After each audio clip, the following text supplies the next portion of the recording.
The food coloring didn't show up as brightly in the sea as it did in the store bottles, but you could definitely see it. As Abby and I had hoped, the current and the wind were in our favor, transporting the dye down the shoreline in a shiny stream from Dusty Muleman's basin. Dad and Grandpa Bobby stood together on Thunder Beach, admiring the telltale trail of fuchsia.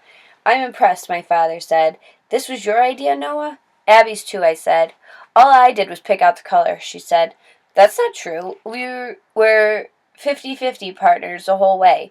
My grandfather slapped a hand on Dad's shoulder. Payne, you and Donna really lucked out with these two youngsters.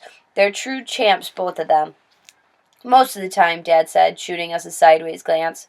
You gotta admit, said Grandpa Bobby, this is a whole lot neater than sinking the man's boat. Yeah, Pop, thanks for bringing that up. Mom kept staring at the purplish slick in the shadows. Even though she was wearing sunglasses, we could tell she was upset. At first, I thought she was mad at Abby and I, but it turned out that she wasn't. She was mad at Dusty Muleman.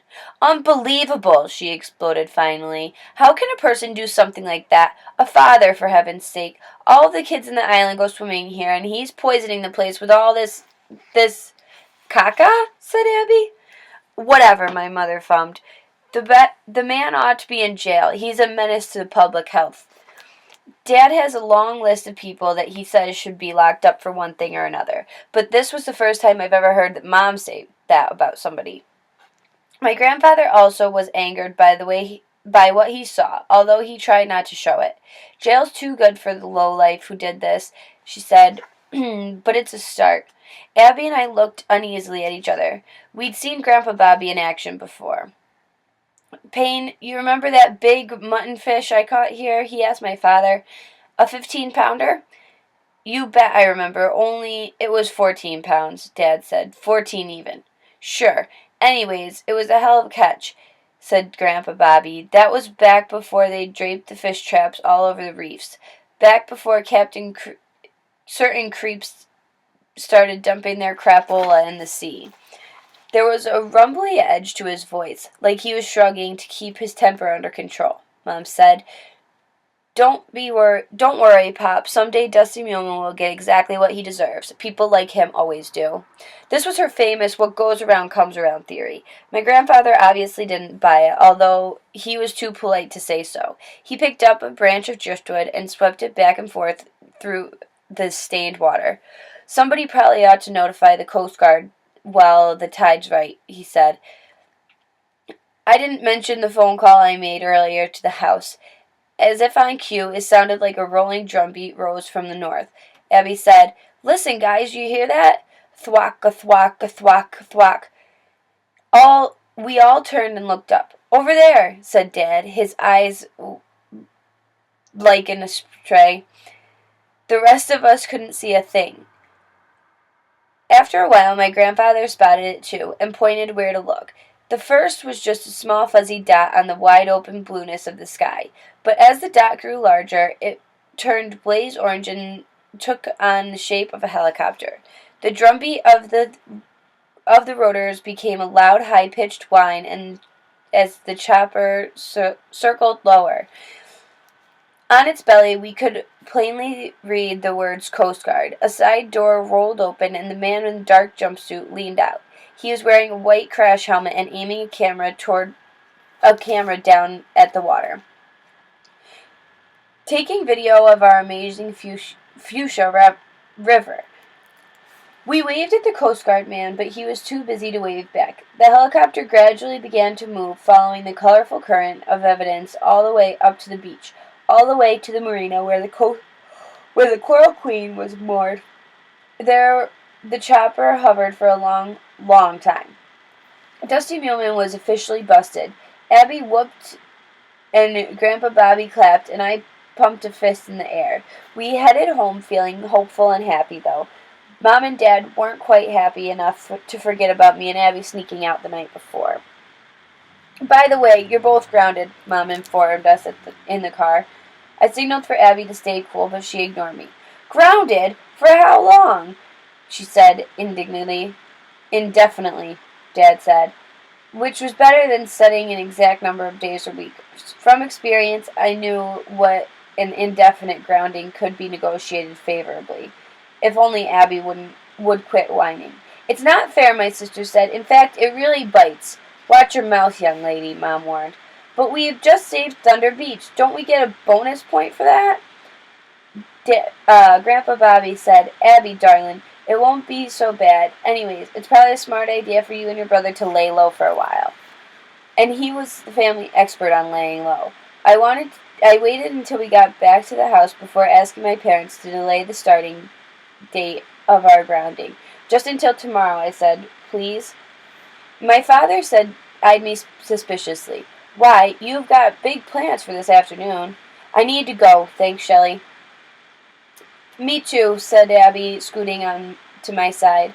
Dad left the decision to Mom, who drilled us with one of her I'm not kidding stares. You've got exactly 1 hour, she said, not a minute more. We dashed for our bikes, Abby calling over her shoulder. Grandpa Bobby, you better be here when we get back. My mother and father honestly care about each other, but they argue about plenty of stuff. Sometimes it seems silly for me and Abby, but other times it's really heavy. For instance, Mom was 99% serious about divorcing Dad if he didn't come home from jail and get his act together.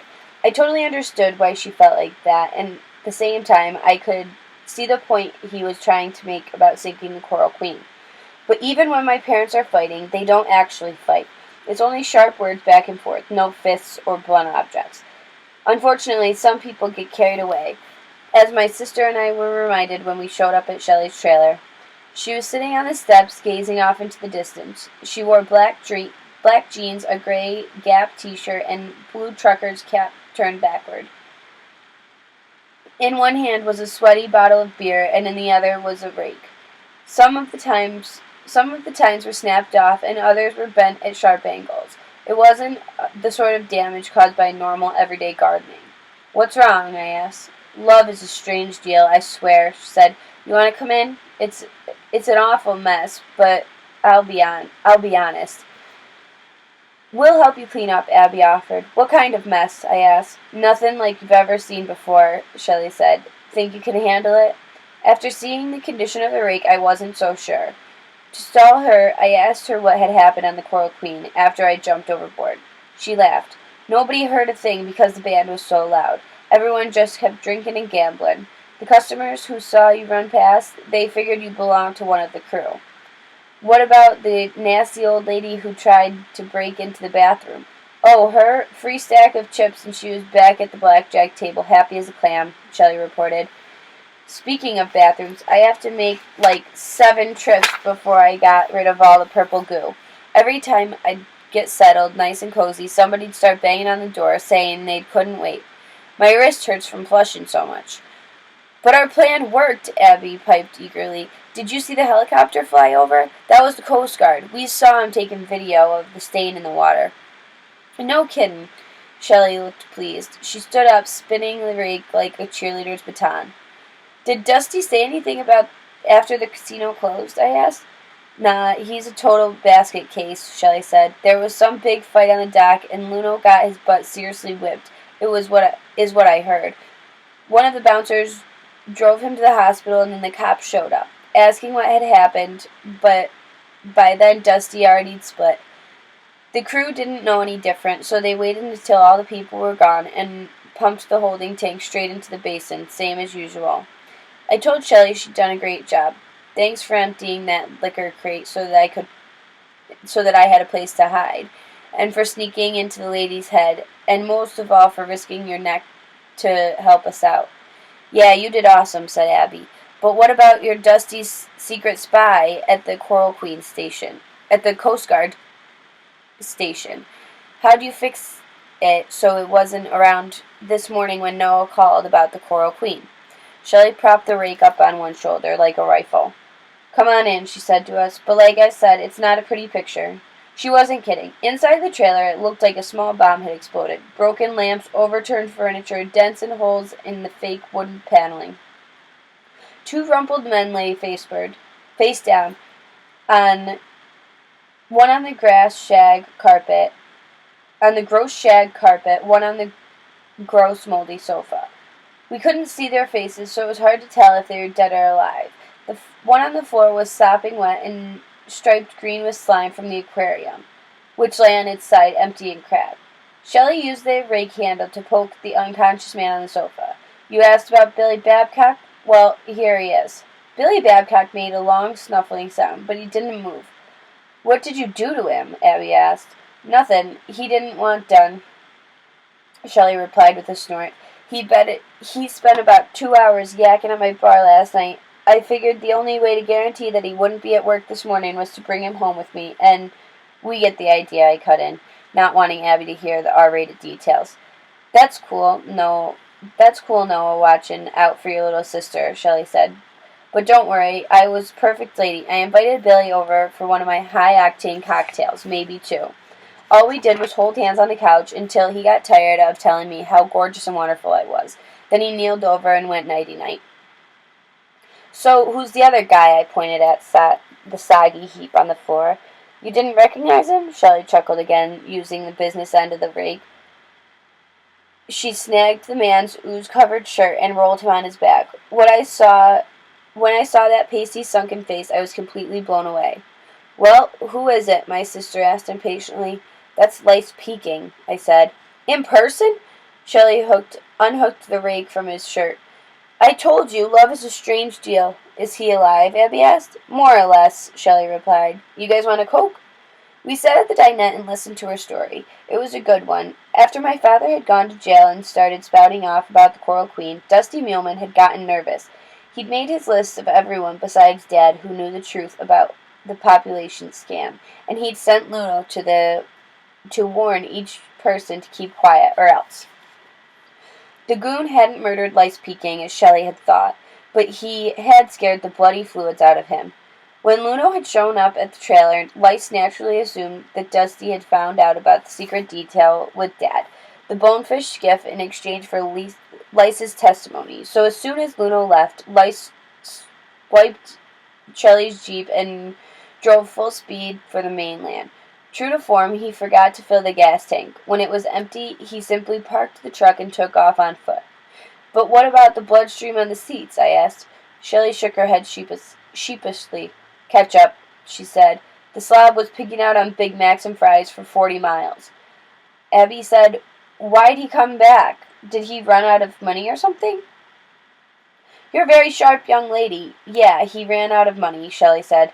But that's not why he came back to the Keys. See, he missed me. Deep down in his heart, he truly did. I cringed at what my sister asked. How could you possibly believe that?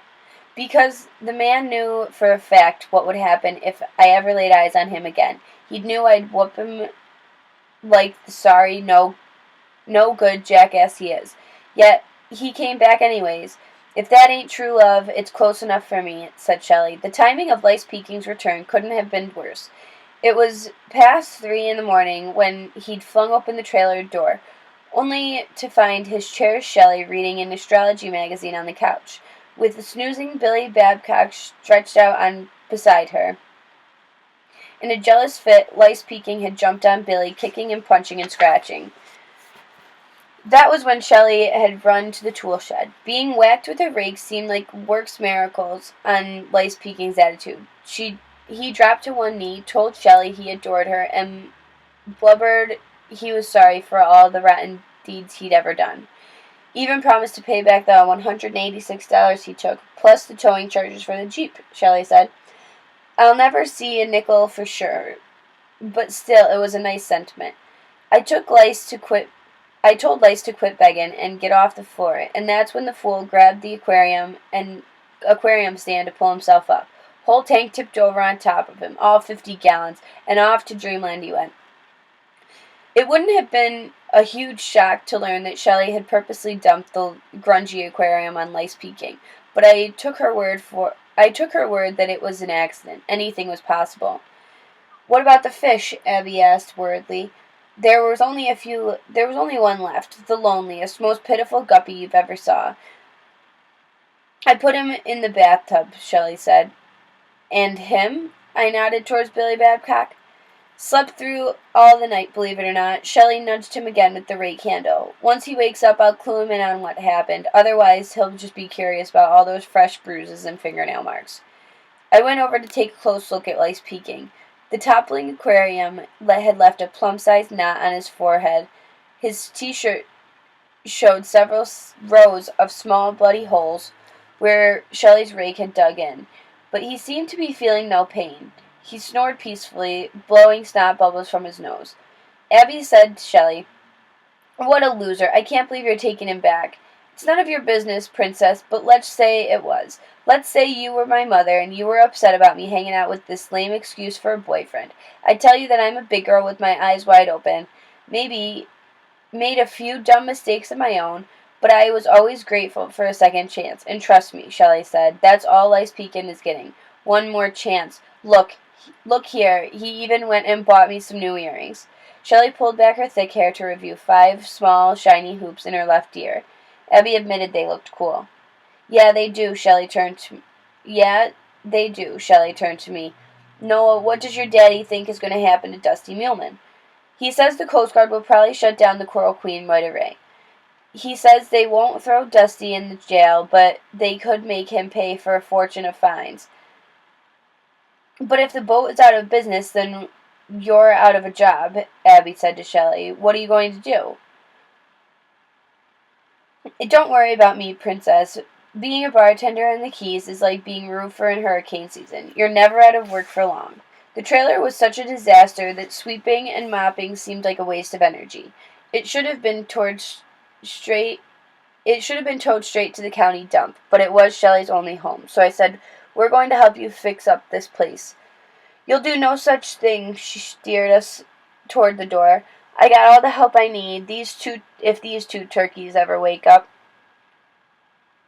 She gave each of us a quick hug and then closed the door. Abby checked her watch and announced that we had exactly 11 minutes to get home, or else we'd be grounded until the next century. We took off down the old road as fast as we could. Ahead I spotted 2 familiar figures, one running and the other pedaling a beach cruiser beside him. Abby noticed them too. "Noah, don't stop," she said through clenched teeth, "no matter what." And I wouldn't have stopped either, if only Jasper Jr. hadn't called me an exceptionally insulting name as we flew past. Next thing I knew, I felt myself hit the brakes. It was pure reflex, and all that had happened. After all that had happened, I just couldn't pass up the opportunity to brighten Jasper Jr.'s day. "Are you completely whacked?" Abby whispered. "Keep going," I said firmly. "I'm not kidding." She knew it too. She kept riding. I spun the bike around and waited. Jasper Jr. was on the beach cruiser, and Bull was jogging to keep up, beat-faced and sweating buckets. "Where are you guys going?" I asked pleasantly. "To the marina." "To the marina, maybe, to have a chat with the Coast Guard?" Jasper Jr. hopped off the bike and let it fall. I could see that he was boiling mad. He stalked up to me and grabbed my handlebars and wrenched them back and forth, trying to knock me off. Somehow I kept my balance, and I also kept the smile on my face. It was driving him nuts. "Okay, dork brain, let's do it," Jasper Jr. snarled. "You and me, right now."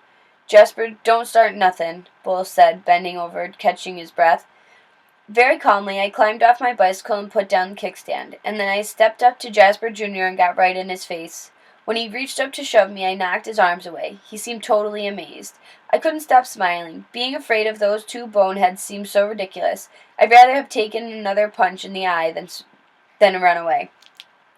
"Come on, dude," Bull said to Jasper Jr. "Let's go."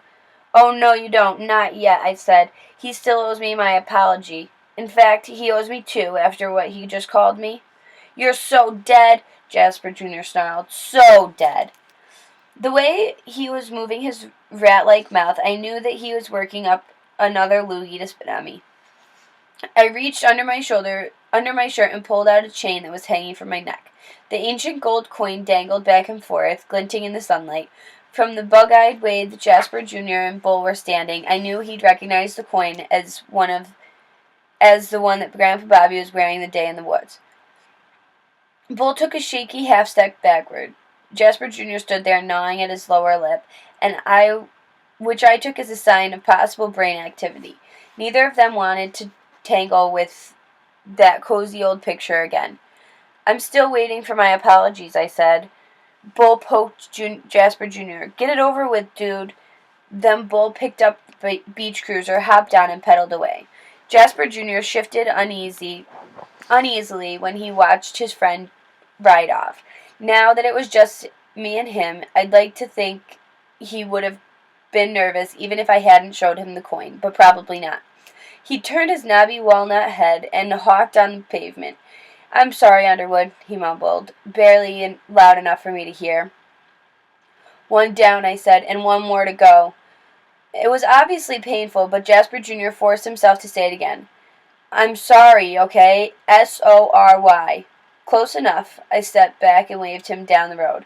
Jasper Jr. gave me one of his trademark sneers and took off running. "Have a nice day," I called, though I knew it probably wouldn't turn out that way for the Newman family.